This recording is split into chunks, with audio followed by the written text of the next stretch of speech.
Aadam Hamed, how are you, sir? Good, thank you, mate. How is your life? How's everything going with you? My life's great, alhamdulillah. You know what I'm saying? I can't complain. Been grafting up in Manchester now for over a year.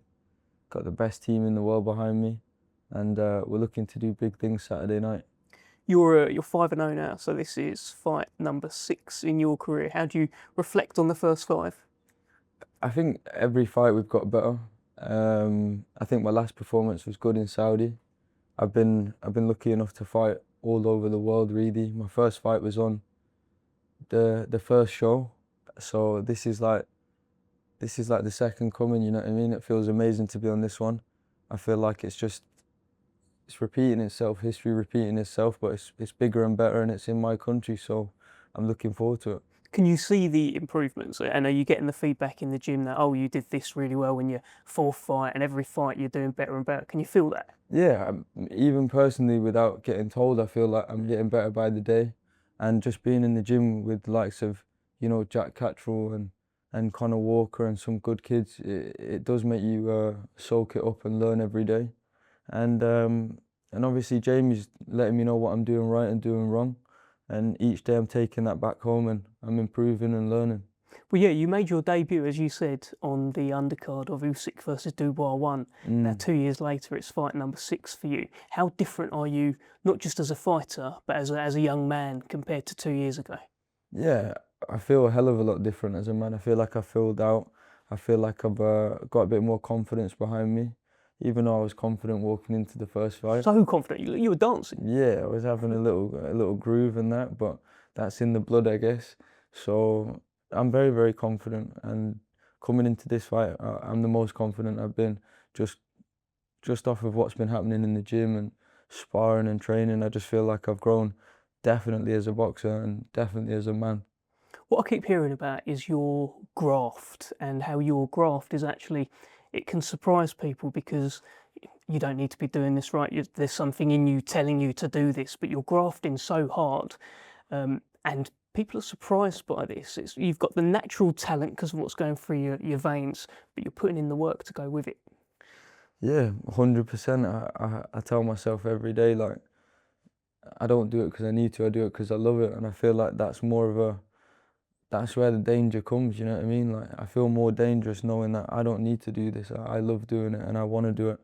And I can't see myself doing anything else, Dev, you know what I mean? So I'm blessed to be in this position. I know how lucky I am to be on such a huge platform every fight, you know what I mean? I fought in the O2, I fought in Wembley Stadium before, I fought in Saudi.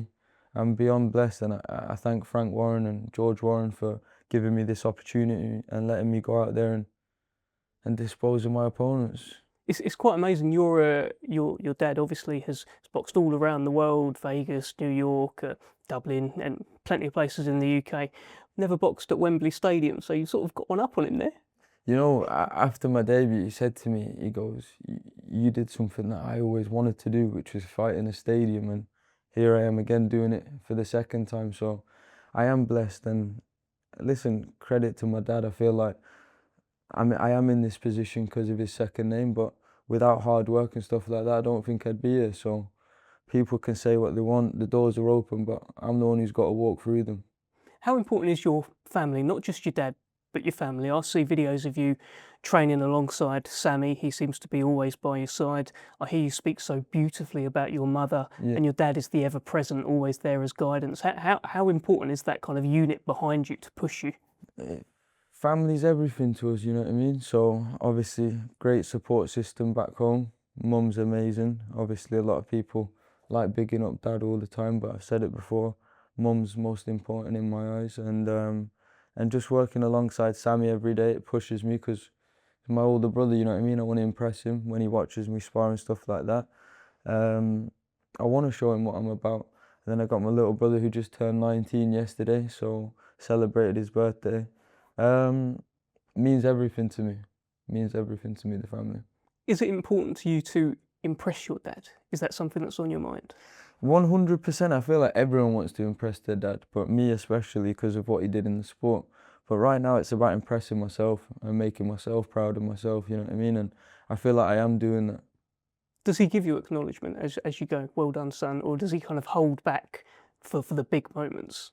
Yeah, listen, he's been away a lot recently, but he trusts Jamie a lot, and he lets me know that. And I feel like it's better having my coach to be my coach, and my dad's sort of like my mentor in the background. If I need him, I'll bell him. He'll bell me. How you getting on? And the team's the team right now. We've got Nigel, Travis, and Jamie looking after me, and they're doing an amazing job.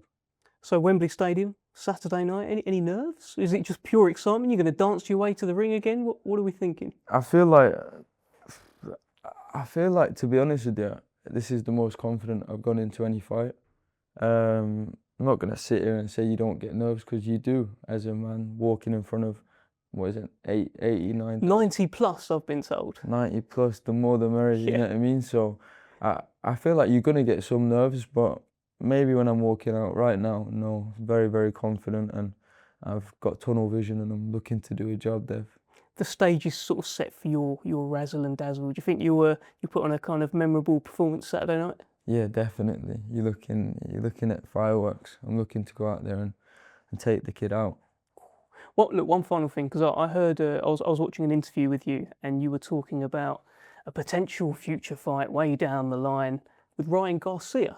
Now, for me, I think that Somebody looks, said dream fight. looks like a great poster. That you and Ryan Garcia, that's one for the ladies, I think. Yeah, well, I'm not going to talk about the ladies, you know what I mean? We're going to keep it wholesome. But listen, when somebody says who's your dream fight, I'm looking at the biggest of the biggest name, and I feel like Ryan Garcia's got the platform. And I met him in person, and I was at the Ring Magazine event, and I just thought he was a cool guy, you know what I mean? I had a good chat with him, and obviously down the line I look at them massive fights and I feel like how unbelievable would that be to be involved in. And then after watching his last fight and stuff like that, you know what I mean? It's good. You had a bit of DM back and forth as well. I think you said I'm Naz's son, by the way. I know he's one of your heroes. Is that He right? said I watched an interview years ago, and somebody said to him, dead or alive, who would you love to fight? And he said Prince Naseem. So I dropped on him. I said, oh, I seen the interview, not in a cheeky way, but I was like, look, you know what I mean? I'm the offspring. So hopefully one day down the line, these big fights are going to happen. But right now I'm just focused on Saturday night. I got an Argentinian kid to take care of. And that's the job that's on my mind. I'm not looking at Ryan Garcia right now. I'm looking at Ezekiel Gregory's. Good. And you know, he's a tough guy, by the way, and he's only been stopped a handful of times by good opponents. So it's a bit of a statement if you do get him out of there. Yeah, look, I'm not going to go in there looking for it. I'm going to go in there and box smart and listen to my coach. But if I see an opening, I'm going to take him out.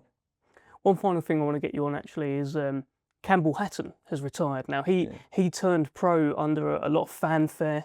Ricky Hatton's son of a legend, just like yourself. Yeah. A lot of pressure put on the biggest stages, and he decided it's kind of not for him. What's your thoughts on all of that? I think it takes balls to retire like that. I give credit to him, and I already messaged him. I wish him a very happy retirement, and may God bless him and his whole family. Nice words. Best of luck to you. Appreciate you, Dev.